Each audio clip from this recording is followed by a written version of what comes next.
aujourd'hui en compagnie de Pierre-François à l'Espace Beausite pour une nouvelle exposition, au titre déjà qui fait plaisir parce qu'il y a une saison qui se rapproche et elle est dans le titre. Je vous laisse nous en donner justement l'intitulé tout simplement. Le printemps de la gravure.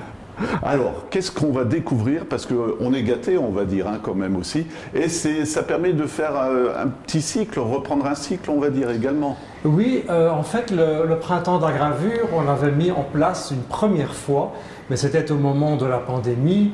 Et donc, l'exposition avait été interrompue après une quinzaine de jours de fonctionnement. Et puis, un nouveau printemps avait été réalisé par la suite et on en est dans la 3e édition de ce printemps de la gravure qui semble maintenant devenir quand même assez régulier dans la programmation étant donné l'intérêt vraiment très vif que les visiteurs expriment pour cette discipline artistique qui fait partie des arts graphiques et que l'on a toujours vraiment beaucoup défendu ici à la galerie Espace Beausite. A commencé d'ailleurs par une exposition qui a eu lieu il y a une bonne vingtaine d'années déjà avec l'Académie des Beaux-Arts de la ville d'Arlon, où tout l'atelier de gravure était présent.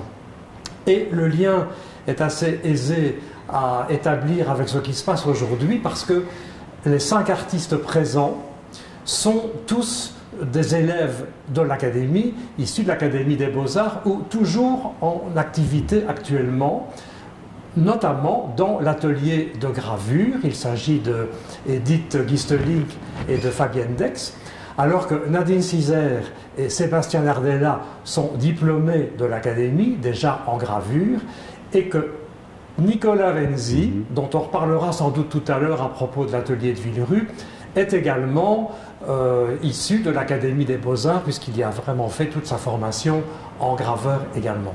Voilà, et c'est l'occasion de finalement découvrir toutes les techniques qu'on peut utiliser pour faire de la gravure, parce que ça passe jusqu'à une souche de bois, ou en tout cas la tranche d'une souche de bois, en passant par du Tetra Pak. Je vous laisse nous expliquer un petit peu ce qu'on peut découvrir, tout simplement. L'idée était que chacun vienne avec une proposition différente.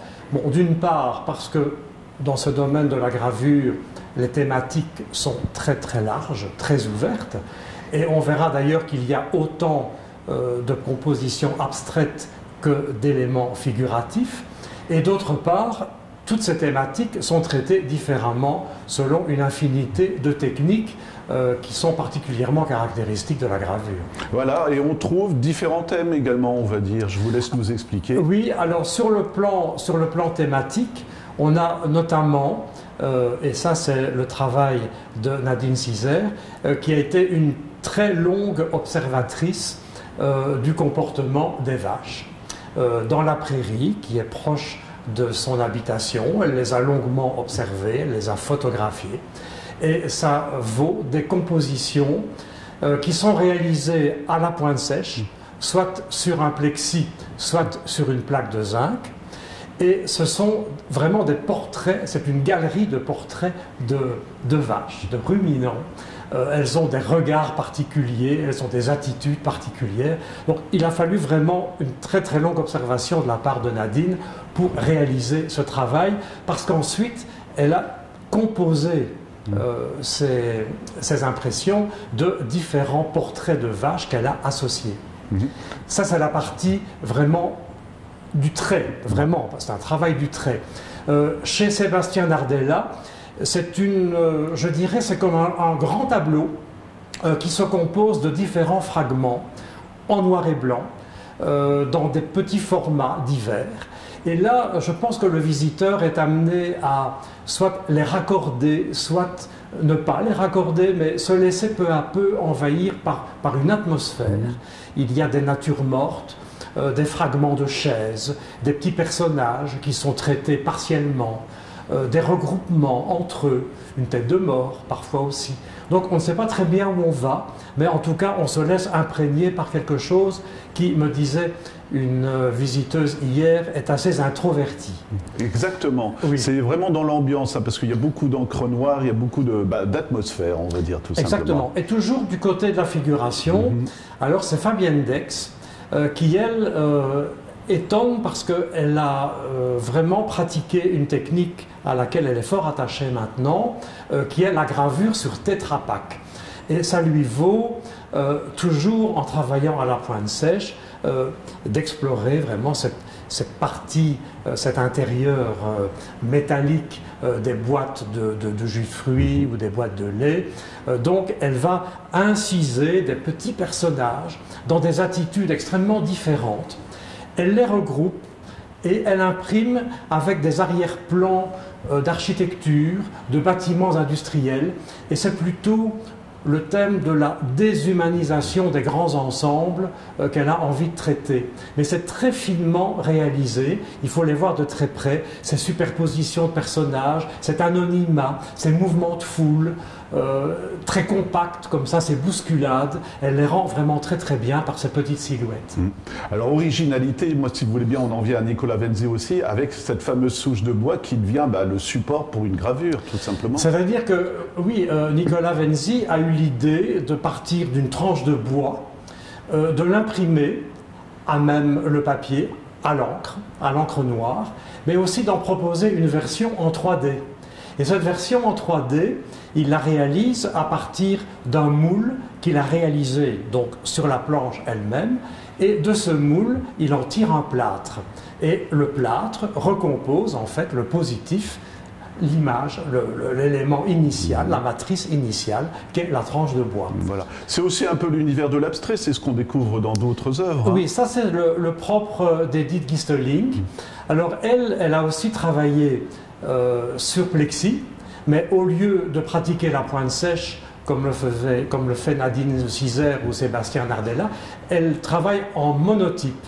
Donc elle travaille son encre noire, elle y introduit de la couleur, elle compose et ensuite elle imprime. Et dans certains cas, elle a attendu que son impression soit bien sèche, en noir et blanc, et là elle réintervient avec de la couleur acrylique très finement aussi dans ses compositions. Voilà, parce qu'il faut bien le dire, quand on fait de la gravure, on ne sait pas forcément le résultat qu'on va avoir au niveau des couleurs et des choses comme ça.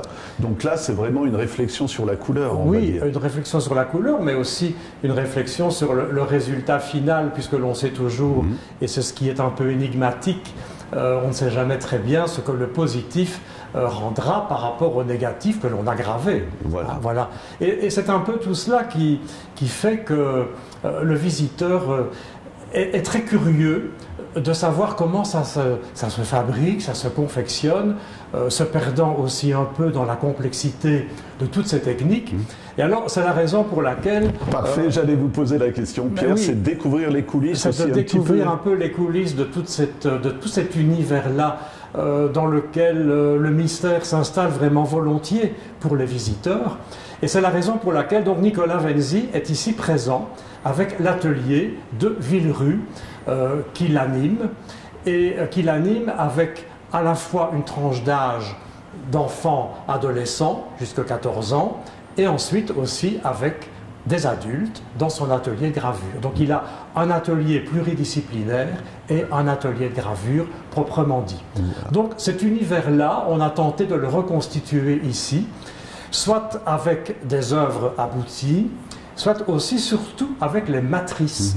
Donc on a du lino, on a du bois, on a aussi de la gravure au sucre, on a le support d'une gravure au sucre, on a le support, la matrice qui permet la réalisation de la manière noire. On a donc tous ces éléments-là qu'on a retrouvés ici, comme si on avait un peu reconstitué l'atelier de Villerue, et ça permet une initiation, je vais dire, à ces différentes pratiques. C'est ce que j'allais vous demander. Est-ce que vous proposez également à la limite aux gens de découvrir et peut-être susciter des vocations? Parce que en reconstituant ici, j'avoue que c'est tentant de toucher aux instruments et tout ça. Ah, il y a en effet un berceau, un brunissoir, quelques pointes sèches, des gouges aussi, et puis Nicolas a amené une petite presse également, et son encre, vraiment tous les outils qui permettent la réalisation de l'impression.